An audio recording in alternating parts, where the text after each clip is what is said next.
হয় আজি শৈশৱ ডে নেক্সট জেন স্মাৰ্ট স্কুলৰ যিটো চেইন আছে আজি কোকৰাঝাৰৰ দলগাঁৱত হৈছে ইনগ্ৰেশ্যন হৈছে গতিকে যথেষ্ট ভাল লগা কথা এজ এ ফাউণ্ডাৰ মই বহুত হেপী ফিল কৰিছোঁ যে শিৱসাগৰৰ পৰা ষ্টাৰ্ট কৰা যি শৈশৱ ডে নেক্সট জেন স্মাৰ্ট স্কুল আজি আহি দলগাঁৱত পাইছে আমাৰ কাৰণে যথেষ্ট ভাল লগা কথা ইতিমধ্যে অকল কেৱল দলগাঁও বুলিয়ে নহয় আমাৰ অসমৰ বিভিন্ন অঞ্চলত আমাক শৈশৱ মানুহে আমাক আঁকোৱালি লৈছে আমাক আচলতে বিচাৰিছে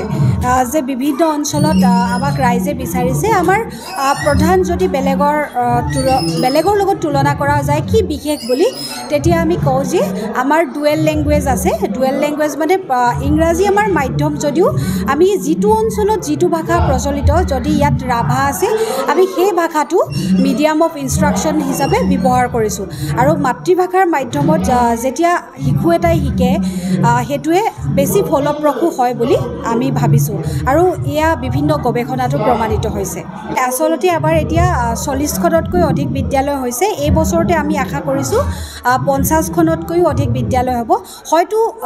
100খনতকৈও বেছি হ'লহেঁতেন কিন্তু আমি যথেষ্ট সাৱধানতাৰে আগবাঢ়িছোঁ আমাৰ লক্ষ্য যি উদ্দেশ্য লৈ আগবাঢ়িছোঁ সেই উদ্দেশ্যক সাৰোগত কৰি যিসকলে পাৰিব বুলি ভাবিছোঁ তেওঁলোককহে আমি আমাৰ শিক্ষানুষ্ঠান চলাবলৈ আচলতে পাৰ্মিশ্যন দিছোঁ